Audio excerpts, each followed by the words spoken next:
Welcome to our weekly meditation at the end of July, and I'm revisiting one of the passions from we covered about 6 months ago from Rowan Williams's book. I've been intrigued and dipping into this idea of anger, and recently came across the idea of grief to grievance, which we're going to pick up today.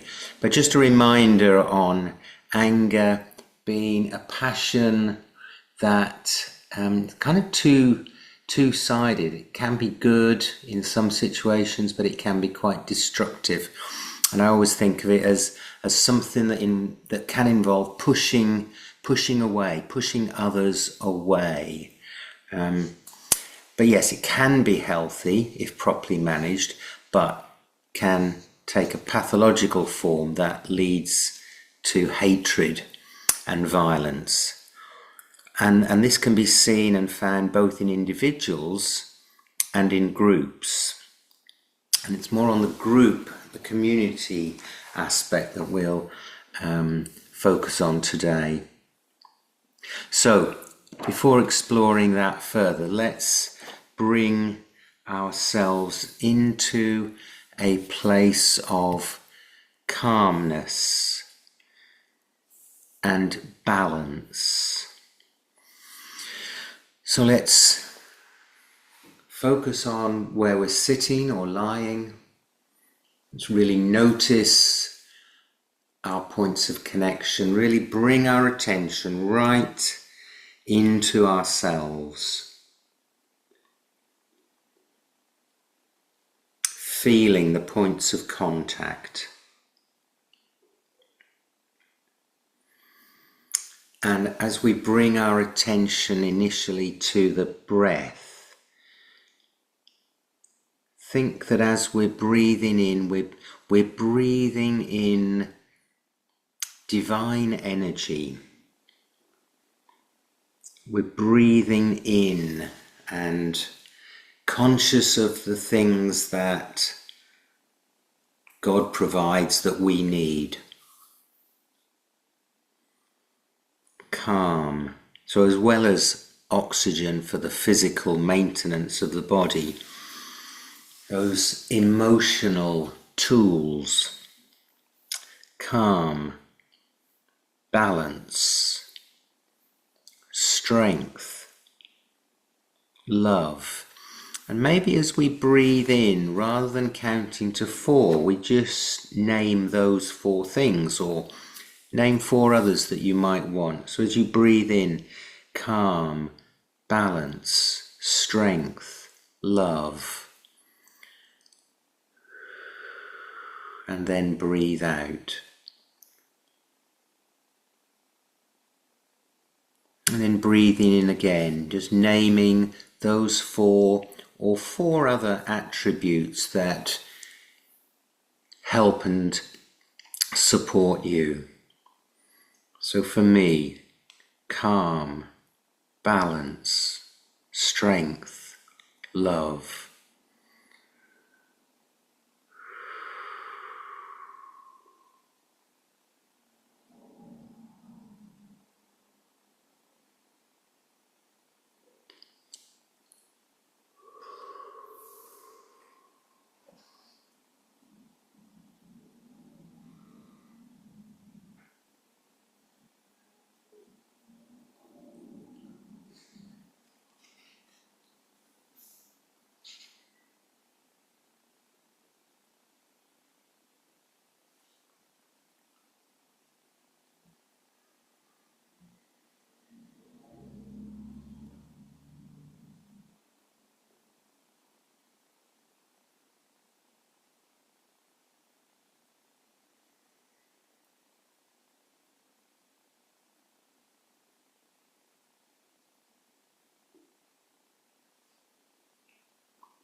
And then just breathe in normally without any additions, but this time use the out breath Imagine that with the breathing out, with the out breath, we're breathing out all our, I'm going to use the word impurities for want of a better word, but breathing out our fears, our anxieties, our resentments, any anger we have, any grievance,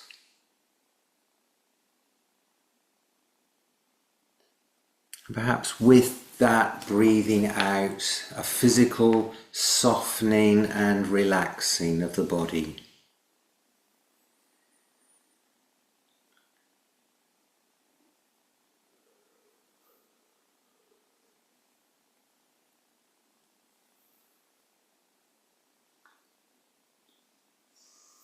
Or you might just interpret or translate this just as an idea of just letting go. As you breathe out and just letting go.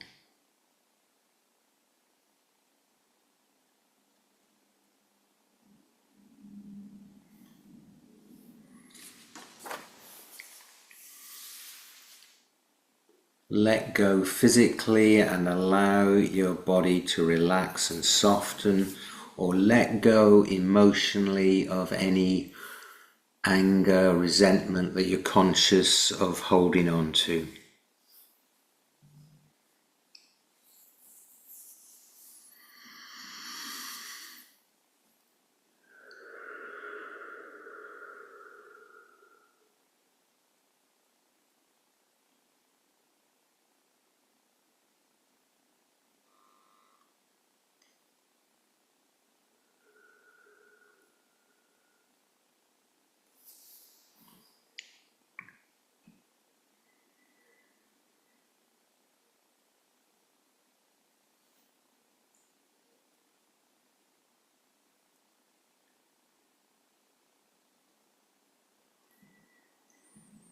Now, to reinforce our sense of connection, I invite you to move your head through a circle, starting by just raising the chin and looking up, and imagine that you're looking into the depths of space,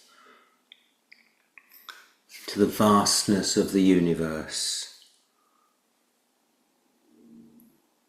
And then turn your head to the right and rotate it around so that you're looking down. Imagine you're looking down into the depths of the earth.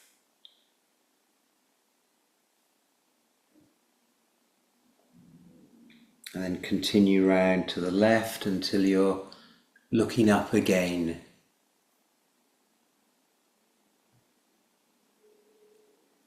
And repeat that circling movement, gentle movement of the head on the neck. We're just reinforcing that we are connected both to the earth but to the vastness of space beyond. We're not separate from this creation, we are part of it.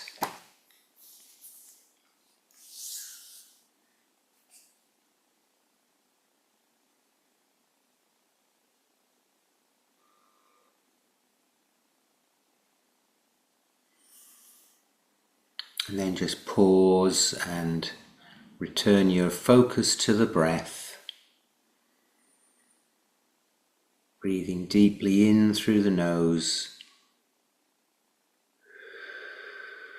and out through the mouth. And continue in that rhythm as I offer one or two thoughts on grief to grievance. Because if grief is not dealt with in a good way, it can lead to disastrous consequences. In 1387, there took place the Battle of Kosovo, The Ottoman army fought the Serbian army. Most of the Serb army was wiped out, and the Ottomans conquered Serbia. That folk memory was retained and has been retained for hundreds of years, and continues to evoke emotions of despair and rage. Witness the events in 1914, on the anniversary of that Battle of Kosovo, when a young man, Gavrilo Princip, shot and killed Archduke Franz Ferdinand, and so began the chain of events that led to World War I. 100 years after that, another Serb, Slobodan Milosevic, took the mummified remains of the Serbian commander from 1387, Prince Lazar, took his mummified remains on tour to every Serbian village and town, and there he was received by huge crowds of mourners dressed in black.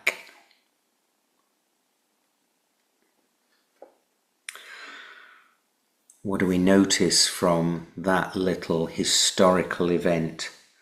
Well, a sense of shared loss can remain active for hundreds of years. What matters is how this feels to the people. Skilled manipulators, politicians can prey on this and turn grief to grievance. And finally, this dynamic can trigger massive consequences. That assassination in 1914, World War I, and Slobodan Milosevic, leading to the Bosnian genocide in the 21st century. So there's a pipeline of grief to grievance that we can see in other places. Putin's invasion of Ukraine, the Make America Great Again movement in the States, and most other populist regimes are using ancient griefs to stoke grievance. I don't think the UK is immune from this. Think of all the forms of loss that we see. Dying industries, closed down shops, struggling public services, unaffordable housing, childhood poverty, floods, extreme weather, part of climate change. And I venture to suggest that some of that was used to stoke grievances, leading to Brexit, leading to riots last summer.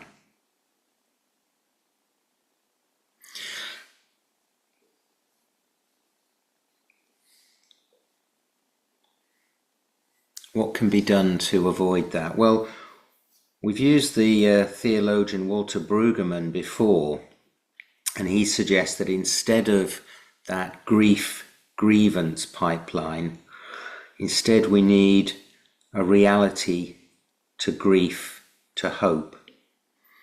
If we take the example of the Babylonian exile, the greatest disaster to befall the people of Israel. And to deal with this effectively, the prophets needed to first confront reality, which is what Jeremiah did. Then to lament and grieve properly. The Psalms, the Book of Lamentation. And only then was it possible to find hope for the future, the rebuilding that is described in Isaiah.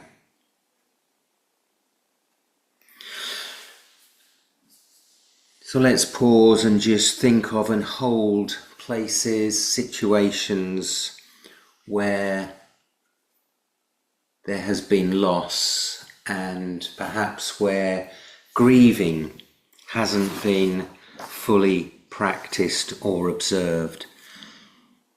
That's places locally, nationally, internationally.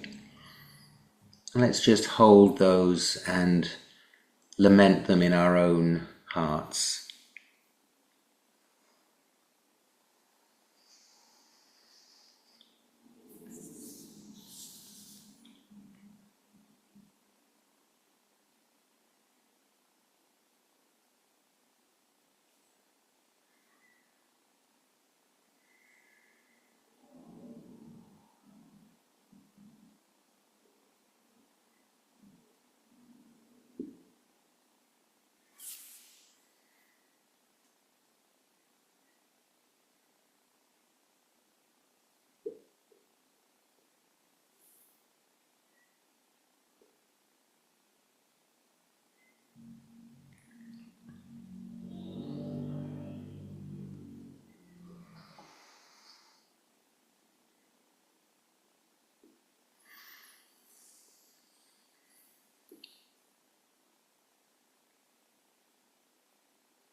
A modern instance of where this has been practiced better than in some situations, where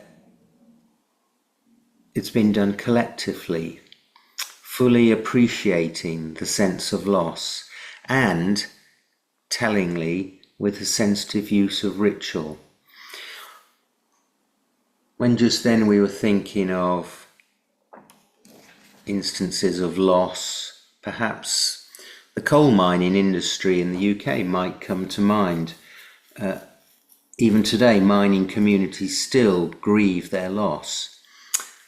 In Germany, in the Ruhr Valley, when the final coal mine closed and the final lump of coal extracted from the mine, as in this picture, it was ceremonially presented to Germany's president, making a point of acknowledging the significance of this moment of sadness and pain, which I think the miner in the picture kind of represents and embodies.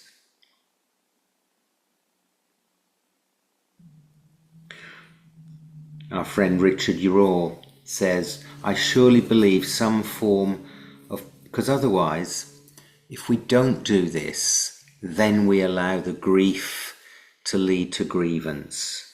If we don't grieve properly and mark that with ritual, then the grief can lead to grievance and anger and hatred. Ruhr says, I believe some form of projection of our anger onto others is at the heart of the non-stop world wars of Christian nations. It's at the centre of those cultures that encourage punitive or emotionally withholding parents or people with stiff upper lips.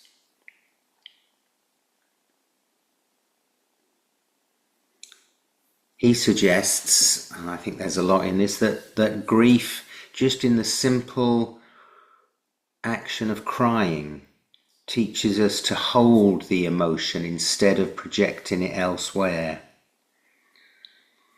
But as he said before, if we do not transform our pain, our grief, our anger, we will always transmit it in another way. If we don't transform, we will transmit it. And he says this transformation is the supreme work of all true spirituality and spiritual communities. Those communities, and by this we include our churches, our places of worship, our worshipping fellowships, offer us a place where our sadness and rage can be transformed, can be refined into human sympathy and active compassion.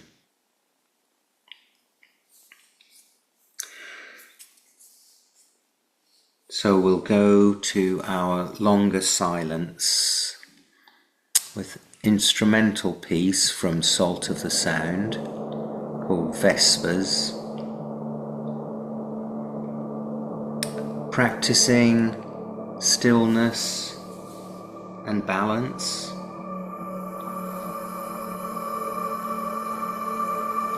Or just focusing on our breath if that is what helps us. Noticing our thoughts, our emotions, and allowing them to be observed non-judgmentally.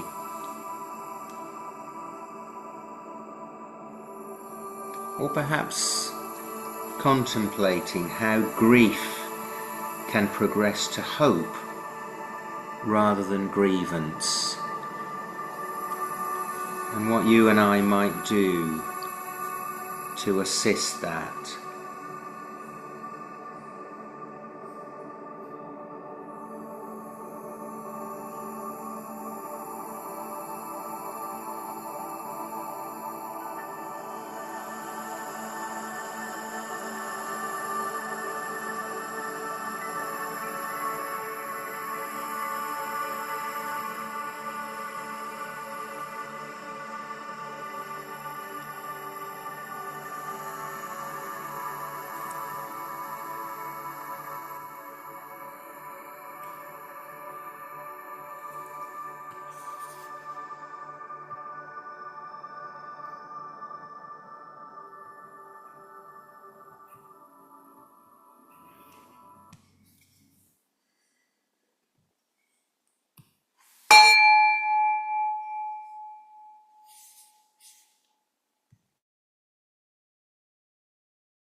And so we gently come out of our silence.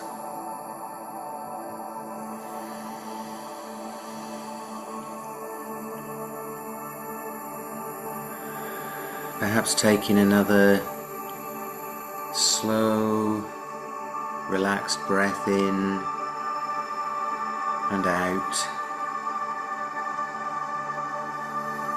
Gently stretching, gently opening our eyes.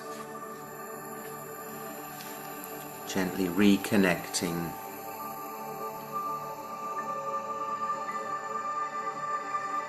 Some words from Psalm 138. Though the Lord is on high, he looks upon the lowly, but the proud he knows from afar. Though I walk in the midst of trouble, you preserve my life. You stretch out your hand against the anger of my foes. With your right hand you save me. The Lord will fulfill his purpose for me. Your love, O Lord, endures forever. Do not abandon the works of your hands. Amen.